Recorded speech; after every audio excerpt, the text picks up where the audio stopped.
तो बढ़ते हैं आज के क्वेश्चन की ओर। जैसा कि यहाँ पर हमें दिया गया है, एसएससी के एग्जाम में 2023 में आ चुका क्वेश्चन है। यहाँ पर हमें दिया गया है टाइप नंबर 17, जितेंद्र और नरेंद्र की आय का अनुपात 4:7 है तथा उनके खर्च का अनुपात क्रमशः 6:5 है। यदि जितेंद्र 2800 रुपए की आय में से 400 रुपए को बचाता है तो नरेंद्र की बचत को हमें ज्ञात करना है। तो जैसा कि यहाँ पर क्वेश्चन में हमें दिया गया है कि हमारे पास यहाँ पर दो लोग हैं, एक यहाँ पर हमारे पास जितेंद्र है और दूसरा हमारे पास यहाँ पर नरेंद्र है।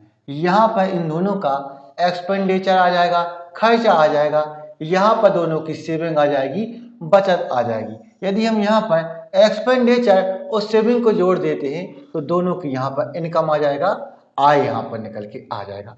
तो क्वेश्चन में यहाँ पर दोनों की इनकम का यहाँ पर रेशियो हमें 4:7 हमें यहाँ पर दिया गया है। दोनों की इनकम का आय का अनुपात यहाँ पर 4:7 हमें क्वेश्चन में दिया गया है। साथ ही क्वेश्चन में हमें खर्चा का हमें यहाँ पर अनुपात दिया गया है, एक्सपेंडिचर का यहाँ पर अनुपात हमें 6:5 हमें दिया गया है कि दोनों के एक्सपेंडिचर का खर्चे का अनुपात यहाँ पर 6:5 है।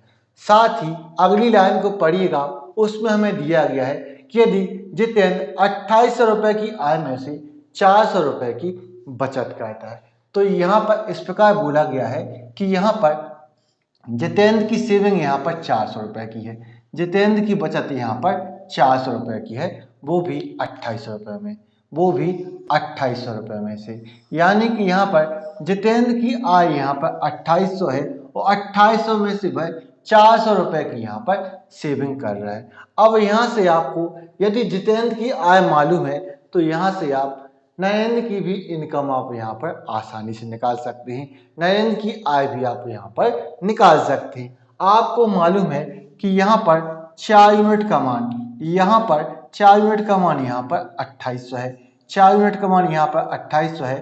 तो यहाँ पर हमेशा हम 1 यूनिट का मान यहाँ पर पता करते हैं। तो 4 से यहाँ पर हम 2800 को काटेंगे तो यहाँ पर ही कटेगा 700 बार, यानी कि यहाँ पर 1 यूनिट का मान यहाँ पर 700 आ जाता है। तो हमें तो यहाँ पर 7 यूनिट का मान मालूम करना है, तो यहाँ पर 7 से यहाँ पर हम 700 को यहाँ पर मल्टीप्लाई करते हैं, गुणा करते हैं।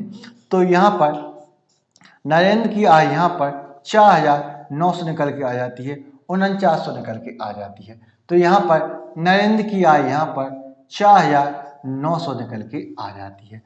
अब यहाँ पर आपको मालूम है कि जितेंद्र की आय यहाँ पर 2800 है और उसकी सेविंग बचत यहाँ पर 400 है। यदि हम यहाँ पर जितेंद्र की आय में से उसकी बचत को माइनस कर देंगे तो उसका यहाँ पर एक्सपेंडिचर खर्चा यहाँ पर निकल के आ जाता है।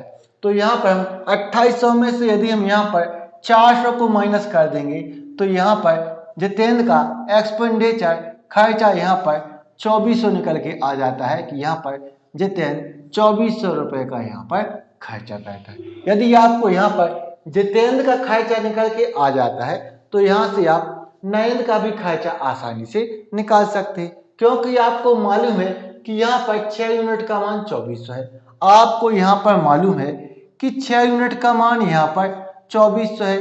तो यहाँ से हम क्या करते हैं, हमेशा 1 यूनिट का मान निकालते हैं। तो 6 से यहाँ पर हम 2400 को काटेंगे तो ये कटेगा 400 बार, यानी कि यहाँ पर 1 यूनिट का मान यहाँ पर 400 है। तो हमें तो यहाँ पर 5 यूनिट का मान चाहिए, तो यहाँ पर 5 यूनिट का मान, तो 5 से यहाँ पर हम 400 का गुणा करेंगे तो यहाँ पर नरेंद्र का खर्चा यहाँ पर 2000 निकल के आ जाएगा कि यहाँ पर नरेंद्र का खर्चा यहाँ पर 2000 है। नरेंद्र 2000 रुपए को यहाँ पर खर्च करता है। अब आपको यहाँ पर नरेंद्र की आय पता है, आपको यहाँ पर नरेंद्र का खर्चा पता है, तो आप यहाँ से नरेंद्र की बचत आसानी से आप निकाल सकते हैं। आप यदि नरेंद्र की आय में से नरेंद्र के खर्चे को यहाँ पर माइनस कर दें तो यहाँ पर नरेंद्र की यहाँ पर सेविंग निकल के आ जाएगी। तो यहाँ पर हम 4900 में से 2000 को माइनस कर देंगे तो यहाँ पर नरेंद्र की बचत यहाँ पर 2900 निकल के आ जाती है कि यहाँ पर नरेंद्र 2900 रुपए की सेविंग करता है। तो क्वेश्चन में यह देखो कि हमसे यहाँ पर क्या पूछा जा रहा है। तो यहाँ पर हमसे नरेंद्र की बचत पूछी आई है, तो नरेंद्र की सेविंग बचत यहाँ पर 2900 रुपए की है, जो कि बिल्कुल सही है, जो कि ए है।